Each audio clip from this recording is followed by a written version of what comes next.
शेतकऱ्यांचा 7-12 करूया कोरा कोरा कोरा।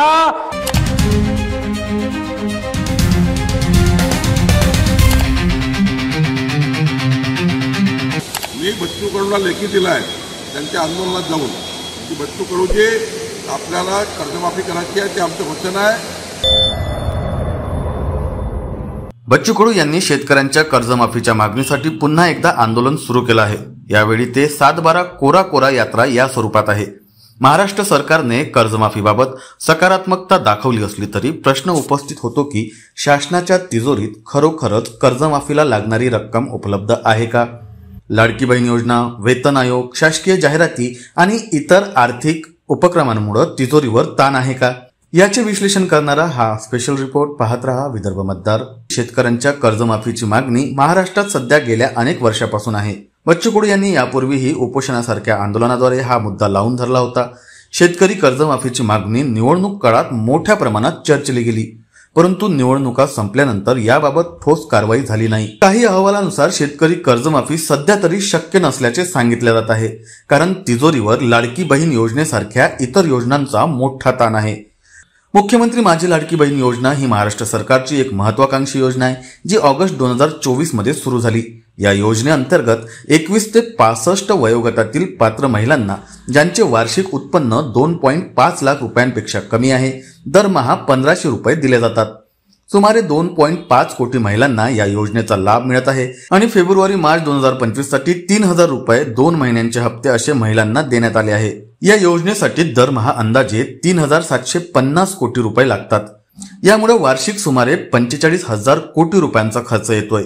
काही अहवालानुसार या योजनेसाठी सामाजिक न्याय आणि आदिवासी विकास खात्यांचा निधी वळवण्यात आला आहे, ज्यामुळे इतर विभागांवर परिणाम होत आहे। या योजनेच्या निधीसाठी इतर विभागांचा पैसा वळवल्याच्या तक्रारी आहे आणि काही लाभार्थी अपात्र असल्याचेही आढळले आहे। यामुळे या योजनेची विश्वासार्हता आणि आर्थिक व्यवस्थापनावर प्रश्न उपस्थित झालेत। महाराष्ट्र सरकारने 7व्या वेतन आयोगाच्या शिफारसी लागू केल्या आहे, ज्यामुळे सरकारी कर्मचाऱ्यांचे वेतन आणि निवृत्ती वेतन यांच्यावर मोठा खर्च होत आहे। याशिवाय शासकीय जाहिराती, नव्या नियुक्त्या आणि करार पद्धतीने सेवानिवृत्त अधिकाऱ्यांची नियुक्ती यामुळेही तिजोरीवर ताण आहे। महाराष्ट्र सरकारच्या आर्थिक पाहणी अहवालानुसार लाडकी बहीण योजनेसारख्या मोठ्या योजनांमुळे तिजोरीवर ताण आहे आणि इतर खात्यांचा निधी वळवावा लागत आहे। सामाजिक न्याय आणि आदिवासी विकास खात्यांचा निधी वळवण्याचा निर्णय हा नियोजन आयोगाच्या नियमांचे उल्लंघन करतो, असं काही मंत्र्यांनी म्हटलं होतं। यामुळे शेतकरी कर्जमाफीसारख्या नवीन योजनांसाठी निधी उपलब्ध करणे कठीण आहे। शेतकरी कर्जमाफीचा खर्च हा कर्जाच्या व्याप्तीवर अवलंबून आहे। जर 2 लाख रुपयापर्यंतची कर्जमाफी दिली गेली आणि सुमारे 50 लाख शेतकऱ्यांना लाभ दिला गेला तर सुमारे 1 लाख कोटी रुपये लागू शकतात।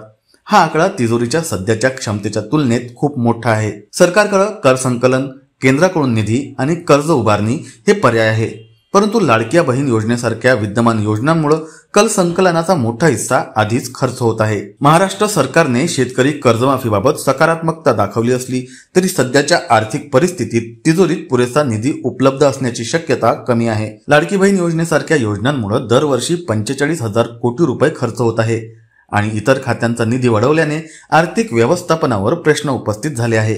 वेतन आयोग, शासकीय जाहिराती आणि इतर प्रशासकीय खर्च यामुळे तिजोरीवरील ताण वाढला आहे। शेतकरी कर्जमाफी लागू करण्यासाठी सरकारला नवीन आर्थिक स्रोत शोधावे लागतील किंवा विद्यमान योजनांचा खर्च कमी करावा लागेल। बच्चू कडू यांच्या आंदोलनामुळे सरकारवर दबाव वाढला आहे, परंतु आर्थिक मर्यादेमुळे याबाबत तातडीने निर्णय होण्याची शक्यता कमी आहे। सरकारच्या तिजोरीमध्ये खरोखर पैसा शिल्लक आहे का? सरकार खरोखरच शेतकऱ्यांना कर्जमाफी देणार का? तुम्हाला याबाबत काय वाटतं? कमेंट करून नक्की सांगा। विदर्भ मतदारला लाईक, शेअर, सबस्क्राईब करायला विसरू नका।